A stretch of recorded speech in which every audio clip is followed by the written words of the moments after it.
Yep. Yep. We have to teach students new habits. This is new for all of us, and we want to help our students understand how masks help keep them safe and help keep others safe, and how they'll help us to stay in school as long as possible. Do you think it'll be a challenge, especially for some of those younger kids? I think kids follow adults, and kids understand when they're given a little background and some ways to experience how that makes a difference for them. So I think initially we'll have some work to do. We'll teach it like we would any other routine.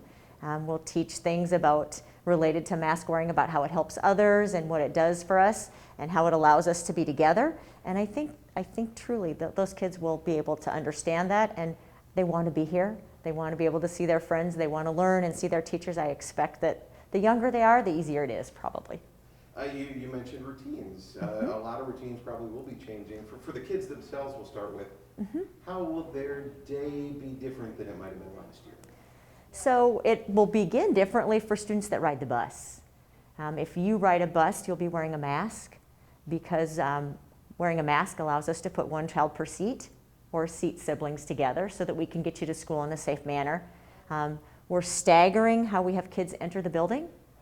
So we're using the 3 different entrances along Circle Drive, and so depending on your grade level, you'll enter the building at a different place to try and spread us out and help us be socially distant. You'll go to your classroom. One of the great traditions we have in the elementary has been morning opening every morning. We gather as a whole building, and we recognize birthdays, and we celebrate important events, and we do a silly dance together and do other things and talk about our school expectations. So since we're not able to gather in a whole group, they'll go to their classroom, and they'll have breakfast that comes to their classroom rather than going to the commons to eat. So things like that will start out differently. We'll have mask breaks. They'll do regular hand washing breaks and bathroom breaks. We have a routine for how they'll play out on the playground in a socially distanced manner so that they have their own playground equipment and they stay on the same basic part of the playground to keep them safe. As far as, and it continues throughout the day. Lunch will be brought to them, just lots of different ways to make sure that we're keeping our social distance. We're doing good hand washing, good hygiene. We're doing routine cleaning of those high-touch surface areas, and that they're understanding why things in the classroom are a little bit different. The younger grades will have some dividers on their tables because they don't have desks, and it's harder to be socially distant. And so that will be a change, getting used to what it looks like to be learning in a situation like that and why we do that. I'm interested, you said that the playground, different pieces of equipment that they'll be able to play on, will be maybe different per each recess or each day, or? So what we're thinking right now is every class has every grade level will have their own set of recess equipment so that it's safe unto them. And they'll rotate on the playground by week. So like this week we might have the kickball field. Next week we might have the climbing equipment. And that way, it's pretty consistent. We can feel like we know which students are being on which equipment. We can keep that cleaned, and we can keep them safe when they're outside. Very good. And as far as routines for maybe some of the teachers, educators, how will that be different? So it looks different to prepare for kids now.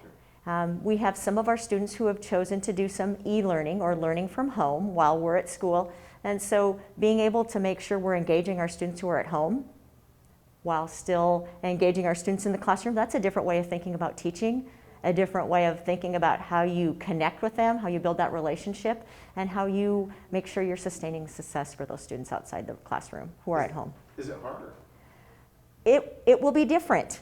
I don't know that it will be harder. Everything is hard at first until you get a routine going, until you get things figured out. So right now, it's a challenge. But the teachers are up to the challenge. They've done a great job of figuring out some different ways to reach out to kids and design lessons that are engaging from a distance as opposed to working that in a face-to-face situation. And we've talked about once they get in the classroom, they will be, distanced a little bit, have some of those dividers, different entrances when they're going in. Will the classes be split up at all? Would there be any differences that way, maybe keeping the census in each classroom to a certain level? Or? So what we're trying to do at this point, we actually are working really hard to get some grades 4th and 5th might learn off-site. Sure. We're working with some community partners that have some great big spaces, and that way we're allowing an opportunity for our kids to be socially distanced while in the classroom. We have some teachers that are going to do some great team teaching together. They work very closely together. And so kids get to learn maybe in a different location, but with some safety and with some real opportunities for collaboration in a different way than might have been possible before. What are some of the spaces you're looking at? So we are working with the City of Akron and looking at the Akron Community Center. And we're also working with St. Patrick's Church and looking at the Parish Hall. Oh, very good. Yeah, some nice big spaces for kids. Yeah, nice big spaces where we can put the bodies nicely apart so that kids are safe.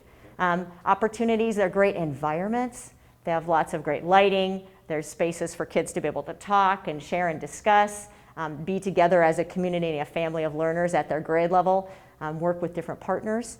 And so that will be a really great experience for them.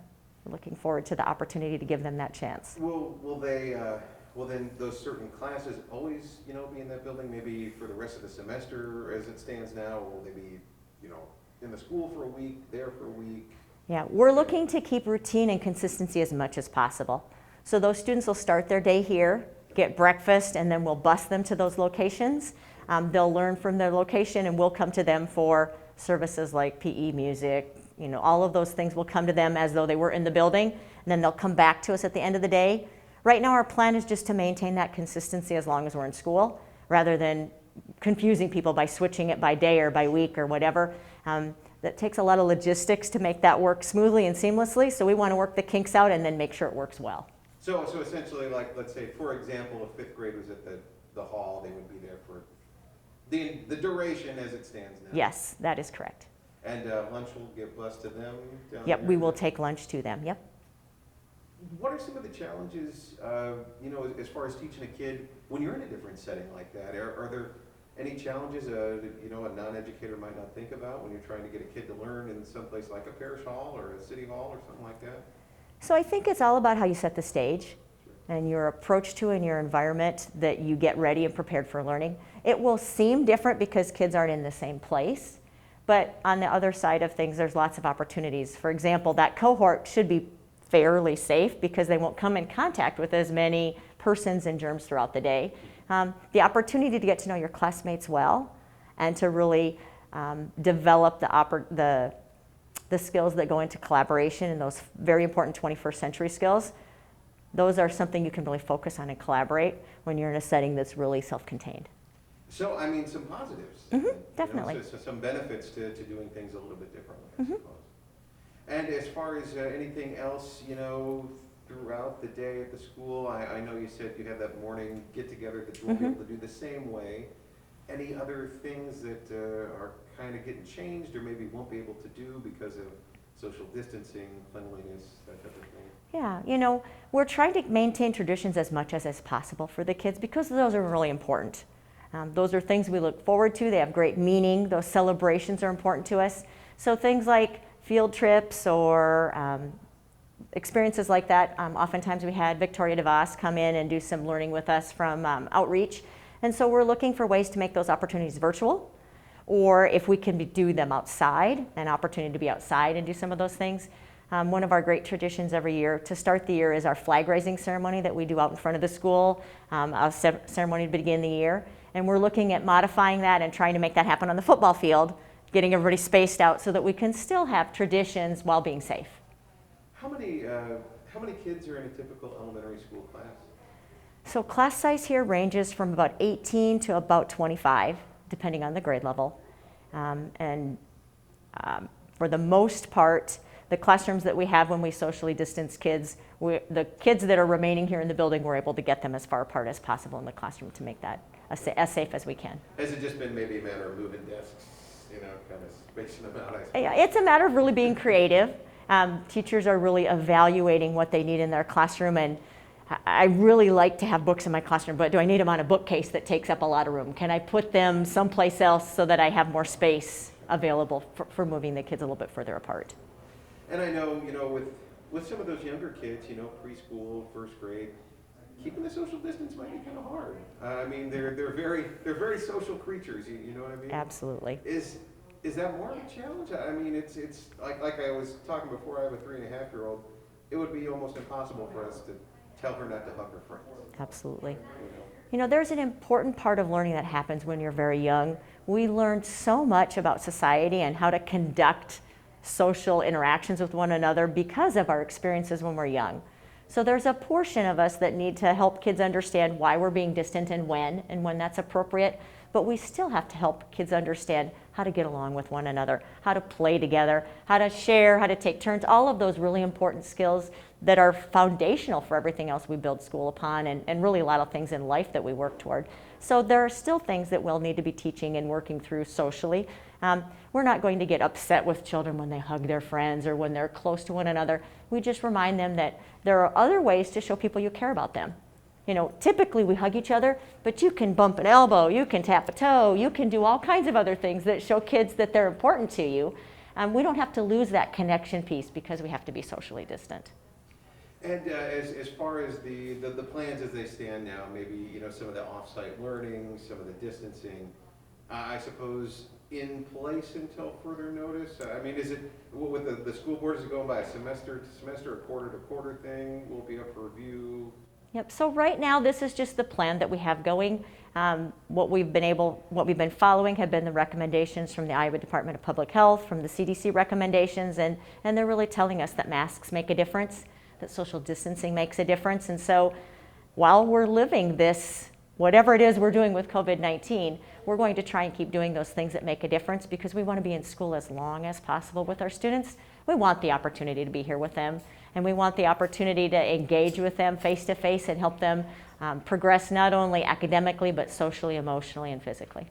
Yeah, I really do think that the social aspect is such an important part of the school experience. You know, you could do at-home learning, but there is something that is missing, I think. Yeah. Learning is wonderfully done online. There are great components that you can do online. It's much more challenging to help students build those social skills apart from being where someone is, and being able to read the facial cues and being able to understand what it means and how to sympathize or empathize with someone, because that personal connection is a little bit different online. And so there are parts of that we feel really important that are fostered here in the school setting. And you know, I guess if the weeks are going and we do have a positive case with a student or an educator, what's the next step? What's kind of the procedure from there? Yep. So if we were to have a positive case, we'll follow the guidance that's given to us by the local Plymouth County health nurse, and follow what they suggest as far as recommendations. We are going to be following a pretty consistent seating chart. You know, when we're talking about the satellite locations, is there any curriculum change because of a satellite location or an off-site learning? Is it pretty much they're going to be learning the same stuff in as much of the same way as possible as had they been here? Yeah, you know, we're making sure that the students that are off-site have access to the same services, the same technology, the same kinds of things that were happening were they in the building. So curricular expectations won't change, other than how we're looking at the unfinished learning that's happened last year, and we're looking at that for all children across the board. So there are really no differences for those that aren't on site. Yeah, I mean, is that just an overall challenge in general? Because, you know, they were out of school in March and haven't been here for 5 months. I mean, that's something that, you know, in my lifetime has never happened. Yeah. You know, we'll all need to get back into routine. The younger you are, the less familiar the school routine is to you because you've had less experience with it. So we just want to get back into routine. We want to establish those relationships that are the foundation of learning. And then we're going to be able to start looking at students at where they're at. And our goal is to look at where you're at and think about, what are we teaching right now? What do you not have in foundational skills to meet that? And how do we support that as we go along? And we just keep going. If we stop and go back and try and reteach everything that everyone's missing, all we're going to do is put ourselves back where we would have been in March. So we're looking to really try to weave that into things as we go along to make sure that we're supporting students with the content that they need at the time that they need it, so that it's relevant and important and makes good connections. And then as far as the off-site locations, why not just spread out more here? Or was it a kind of not quite enough room type issue? Yep, so we really explored that idea quite thoroughly. We tried looking at, like, could we be in a gym? Could we work in the wrestling room? Could we move to the library? Could we be in the commons? We even explored the high school gym, and they just didn't prove feasible when you think about Iowa has decided that we're also going to have activities as well. And so at the end of the day, you're putting desks in there, taking them out, putting up technology, putting it down, pulling out the bleachers, putting them back. And it's not fair to the kids. The kids deserve a permanent space where they can learn that they call theirs, that they feel comfortable, and that they can have those anchor charts hanging on the wall, that they can refer to the things that help them learn best. And so that's why we pursued something with our community partners to see if it might be available to be off-site. I think that's about all I got for you. All Very right. good.